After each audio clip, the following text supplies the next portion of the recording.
ज्ञान होना चाहिए किस बात का, कि क्या हम करें क्या नहीं करें। जिस वस्तु का भगवान को भोग नहीं लगेगा वो हमको ग्रहण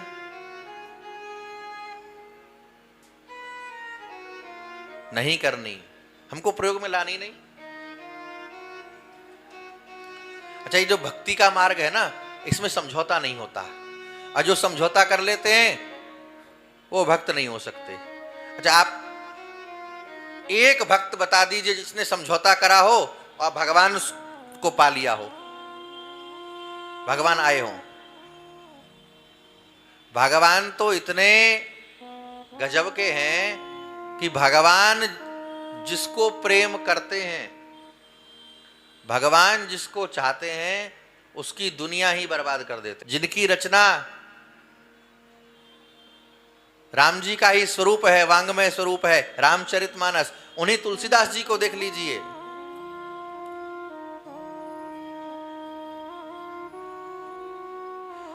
जन्म देने वाली मां, पहले पिताजी चल बसे, जिस दासी को दे दिया चुनिया को, समय बाद वो भी चल बसी। छोटा सा बालक, भूखा प्यासा, अनाथ। श्रद्धा, अक्षय का अर्थ क्या है? जिसका क्षय ना हो, किसी काल में, किसी स्थिति में, किसी परिस्थिति में।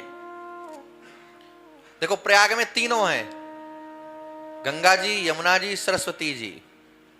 अच्छा, एक बात और है, गंगा यमुना दिखती हैं, सरस्वती नहीं दिखाई देती।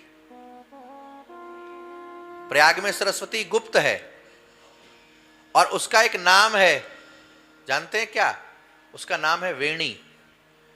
आप में से कोई गया है प्रयाग? गए कभी आप लोग? गए? आप गए हैं? प्रयाग के जो राजा हैं वो हैं वेणी माधव भगवान।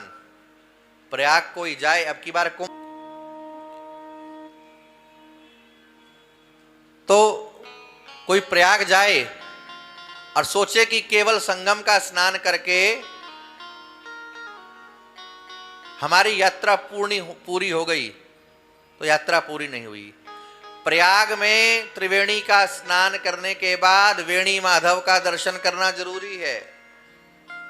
बिना उनके दर्शन किए प्रयाग का स्नान का फल नहीं होगा।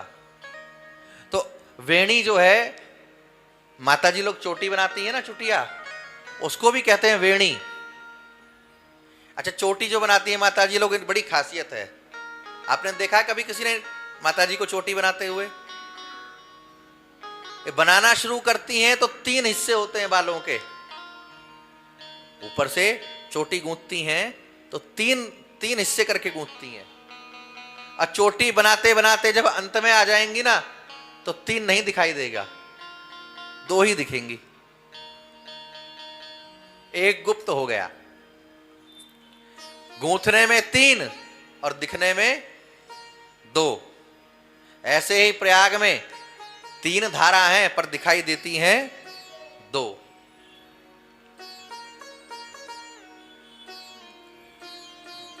अच्छा, सरस्वती नहीं दिखाई देती, वो गुप्त है, छुपी हुई है। सरस्वती कौन है? ये वाणी ही सरस्वती है।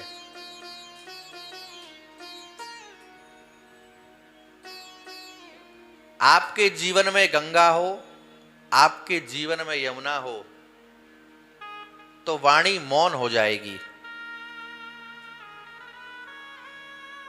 आपके जीवन में भक्ति आ जावे और आपके जीवन में ज्ञान वैराग्य आ जावे, गंगा जी आ गई, यमुना जी आ गई, तो सरस्वती गुप्त हो जाएगी। आप देखेंगे जो जितना अधिक भजन करता है वो उतना कम बोलता है। जो जितना अधिक भजन करता है वो उतना ही कम बोलता है। अच्छा, बोलना भी बड़ी कला है। कब बोला जाए, किससे बोला जाए, क्या बोला जाए और क्यों बोला जाए,